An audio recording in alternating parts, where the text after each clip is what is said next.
Here's just another quick extra to the YouTube walk around of this.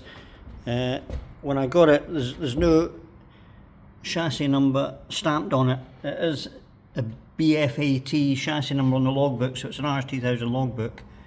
But when I got it, I think it's obviously had a landing panel and it didn't have any chassis numbers on it, but the guy gave me in a wee envelope a reproduction Ford chassis plate.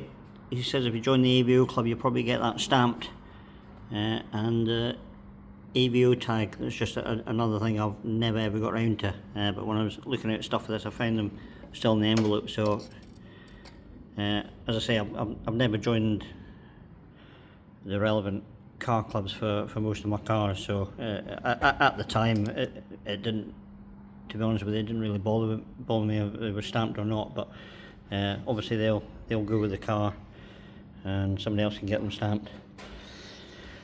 So that's that. And now I said I'd do a wee walk around of the Tiger, so I've given it a quick clean up, moved out a wee bit.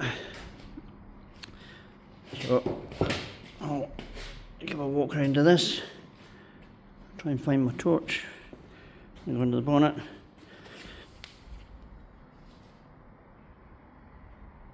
Most body panels are good and original, but like all my cars, scabby around the edges, it needs a bit of work. As I say, I put an in and out sill on this side years ago. Back arches, I mean, Avenger Tiger's run with 5.5-inch wheels. I've been running this with 7s for years, so that hasn't done the back arches any good. Rear low corners a bit scabby. Rest of it's alright. Proper boot spoiler. It's got the Talbot back bumper, which I think I mentioned.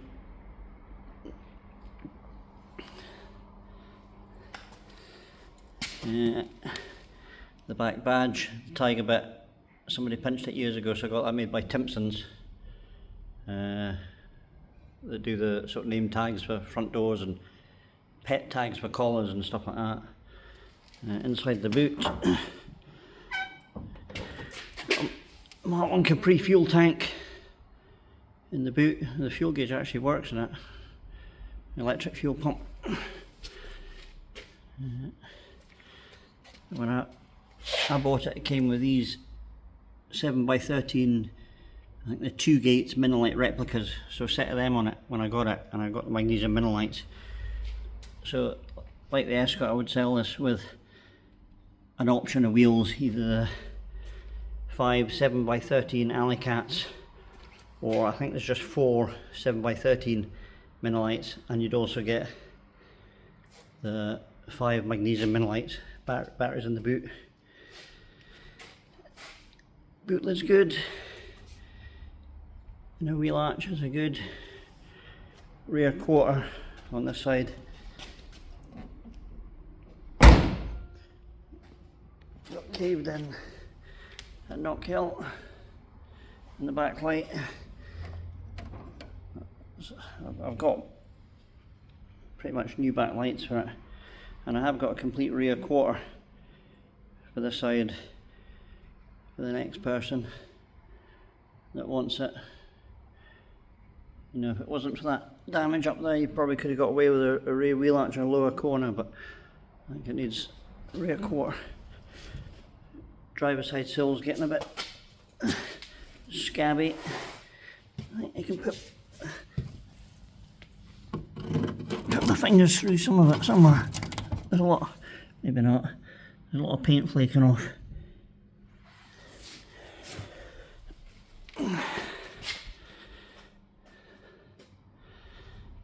I had new old stock front wings in it, which the previous owner put on it.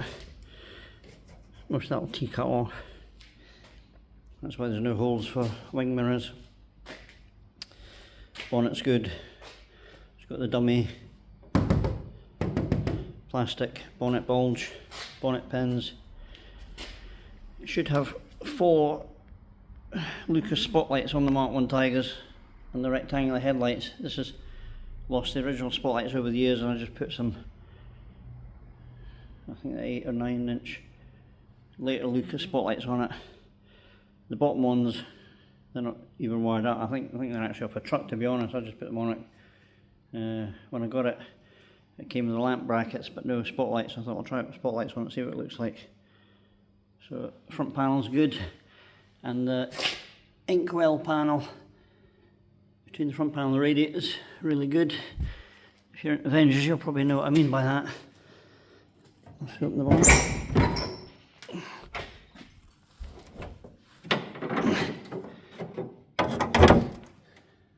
Let's get the torch.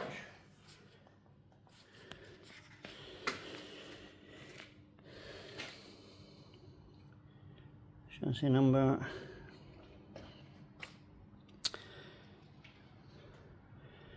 Good in the wings, apart from it's just starting to go up the back there. Could do with some work. Strut brace on it, that's the bracket for the original inline servo it would have had, but before I got it, previous owners put a later Sunbeam or later Avenger servo master cylinder on it. The same with the radiator with electric fan, which the Tigers I don't think would have had in the expansion tank. Proper twin 40s. That's just a breather bottle down there. It's got the alloy inlet manifold, which I think is off a Sunbeam TI, because it should be a steel inlet manifold in the Tigers, which I have got the steel manifold for it. It's got an alternator on it. I don't know if Tigers came with an alternator or if they had a dynamo. Still points in the distributor, which I prefer points and condenser, just because I'm old fashioned. Got a Filter King, and that's the relays for the original spotlights.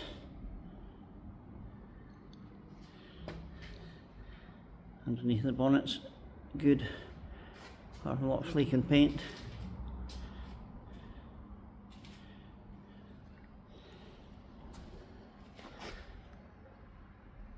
I'll open the doors. It was last taxed in 2003, which probably ties in with me buying cars with a 3-year bank loan, and then at the end of the 3 years I don't want to sell them, so I'm used to paying a bank loan, so I get another bank loan, buy another car. Before I got this, I used to get £1,000 bank loan over a year. The first car I ever bought with a bank loan was a 3-litre gear Mark II Capri automatic with a £1,000 bank loan. Inside's not got any carpets. It looks worse than it is. It's actually solid. It's not a patchwork quilt. I don't think it's had any patches on the floor or anything like that. Matte breathing light. 4-spoke steering wheel. Steering wheel actually really annoys me at Knock Hill, because too many spokes, your hands get tied in knots with it if you get in the back end of it. I would have preferred a 3-spoke one. I never finished off the sill fitting. I mean, it's all welded and just seam sealed, but it's not. I think it was just brush painted.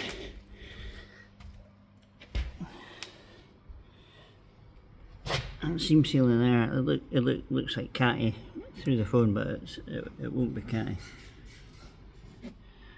Back seat, cut to clear the roll cage, a bit dusty because it's been off the road for donkey's years as well until recently.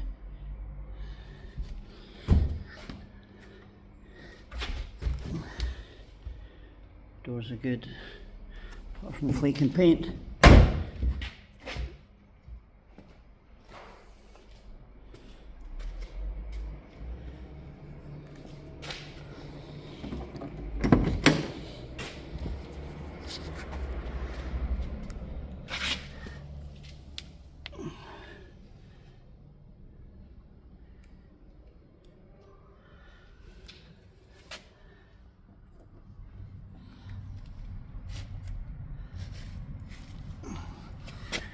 Still Cobwebs in the bloody thing.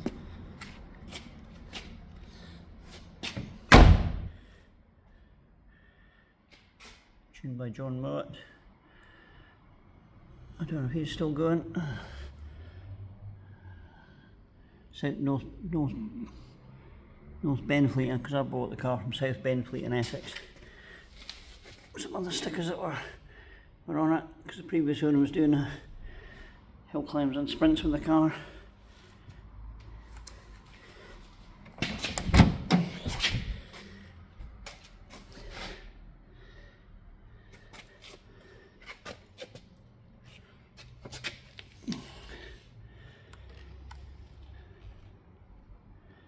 So it's got a Type 9 5-speed box.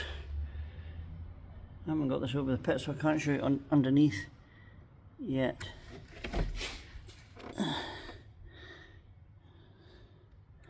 It's up under the dashboard actually. I never noticed the rust on that before. The wiring's pretty dodgy.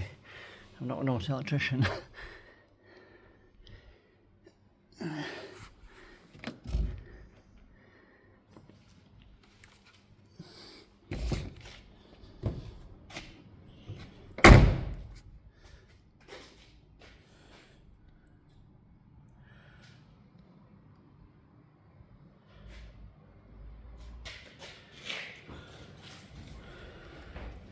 I don't know what else I can tell you about this,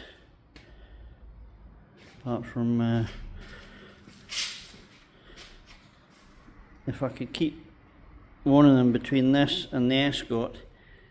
I mean, I love the Escort drives really nice, but the Escort could probably be replaced easier, because there's always a Mark 1 RS 2000 for sale, and if you've got plenty of money, there's always one for sale. It doesn't matter how much money you've got though, there's never ever a Mark 1 Tiger for sale. So this would be harder to replace. But as I say, the Escort's up for sale on eBay. As I could do with the money. Hopefully I'll get decent money for it. It's not a top example, but it's not a basket case, it's not a patchwork quilt, it's not loads of bits missing. I mean, there's loads of stupid wee things missing, bits of the throttle linkage, driver side headrest for the original seat's missing, although I've got the seat. There's probably other wee bits and pieces annoyingly that are missing, but nothing major. But the Tiger, I haven't got, I think I've only got one centre cap for the wheels. I might have another one kicking around somewhere. But the Tiger's up and running, fires up, drives nice. Well, it drives, but it's, I may be getting too old for it. It's noisy, smelly. You need to be on it, if you know what I mean. It's quite hard work. If you're used to modern cars, you get a shock with this, because there's no power steering. It's got a quick crack on it, and 7x13 wheels, so the steering's really heavy. It's got a noisy, it's got a limit slip diff, but it is noisy, it whines, so that could do with a bit of work to quieten it down. But yeah, it doesn't drive like a modern car, thank goodness, because driving modern cars drives me absolutely nuts. I much prefer something like this. But the Escort does drive a lot nicer than the Avenger, but the Avenger would beat the Escort around Knockhill anyway. I think the Tiger's had 108 horsepower, and the RS is it 100, 101? Maybe a wee bit more torque, but the Tiger revs. The Tiger was kind of brought out to take on the Escort Mexico, but yeah, the Mexico's not a match for the Tiger. It's more closely matched the RS2000, but my money would be on the Tiger. Round Knockhill anyway. So that's pretty much it, I think. I can think of. If I get it on the pit during the week, I'll do an underneath walk round of the Tiger to show the underneath.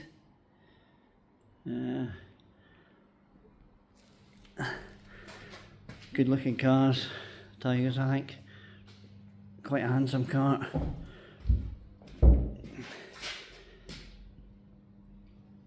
If I had the money, I would like a Mark II Tiger as well to go with it, in War Dance Red. There's loads of other cars I would like, obviously, but I have to sell just now.